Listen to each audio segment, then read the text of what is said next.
What's happening YouTube? Welcome or welcome back. In today's video I'm going to show you exactly how to structure a push day to actually grow and prioritise your chest.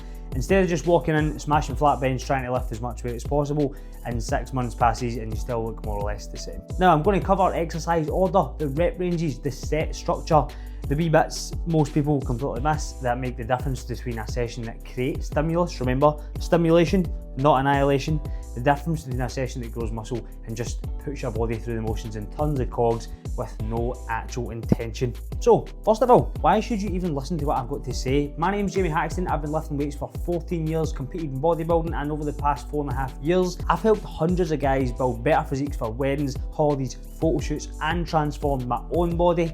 So, let's get right into it. Now, too many people structure a chest day wrong. They're bouncing in full of white monster, load up the bench, smash 4 or 5 sets of flat bench when they're freezing cold. Half their working sets are just warm-ups, and then by the time they get to the actual stimulating exercises, they're already out of steam. We are going to flip that on its head. Exercise number 1, pec fly. Yes, we are starting with a fly, because the pec fly is a short range isolation movement that pumps blood into your chest, warms up your shoulder joints, and gets you a proper mind to muscle connection before you go anywhere near a heavy press. 2 to 3 sets of 10 to 12 reps, slow controlled tempo, full range of motion, and a hard squeeze at the contraction. Now by the time you finish these sets, your chest will be pumped full of blood and your joints will be ready for the heavy stuff. I can pretty much guarantee you, just by doing this on its own, will have a big impact. Exercise number 2, low incline Smith machine press or a machine incline press.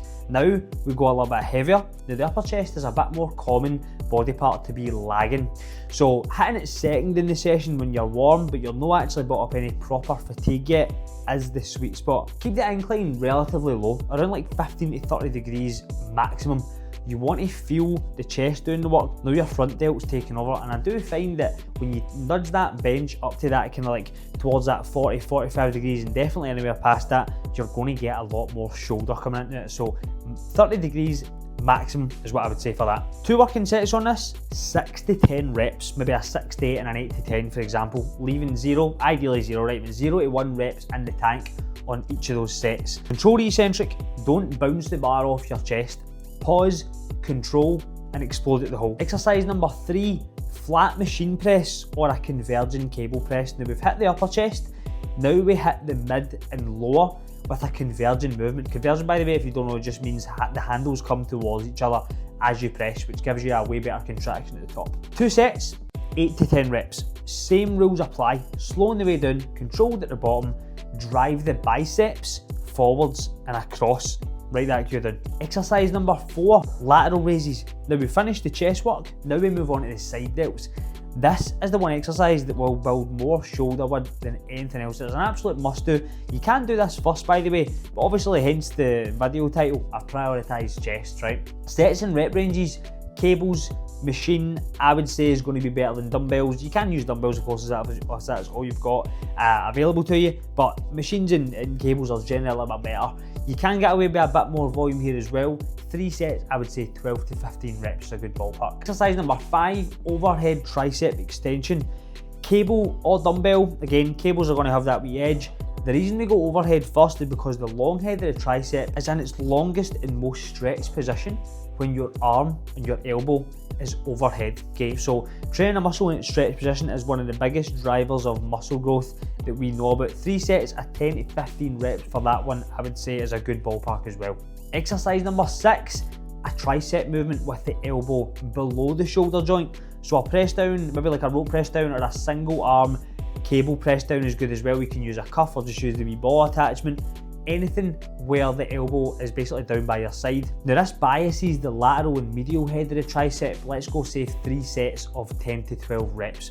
Now, the reason most people only go on their chest isn't because their programming is wrong, to be honest. It's because they're not actively, progressively overloading their lifts. In my opinion, you need to be tracking your lifts week on week.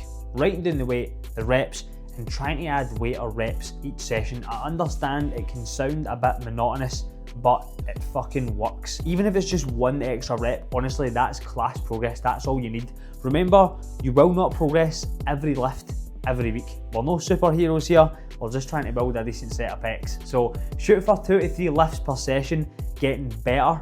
Over the course of that 12 to 20 weeks, you will have built a noticeable amount of muscle if you stick at that for that period of time, provided nutrition and recovery is nailed, obviously, but again, that's a topic maybe for another video. So let's recap here. Pec fly first to warm up and pump some blood in. Low incline Smith or an incline machine second. Flat machine, ideally converging, or a cable press where you can bring the cables in and across. Some lateral raises, then 2 tricep exercises starting with overhead and finishing with the elbow below the shoulder. Track every lift, control the weight, do that for 12 to 20 weeks consistently, and I promise you, you will see some great progress. Remember, of course, to add in again, if you wanted to prioritise and place more emphasis on your shoulders, you can simply just place those first. And again, same if you wanted to place a bit more emphasis on the front delt, you could literally just chuck in a couple of sets of overhead pressing as well. But again, hence the video title, we are prioritising growing the chest with this particular setup. Now, if you got value from this video, please do drop it a wee like, right? Takes 1 second. Subscribe to the channel, and the link to my Instagram is down in the description if you want to come over and catch me on there. And so is a link to ENQUIRE for one-to-one coaching as well, if that takes your fancy. Plenty more content coming your way, and as always, I'll catch you in the next one.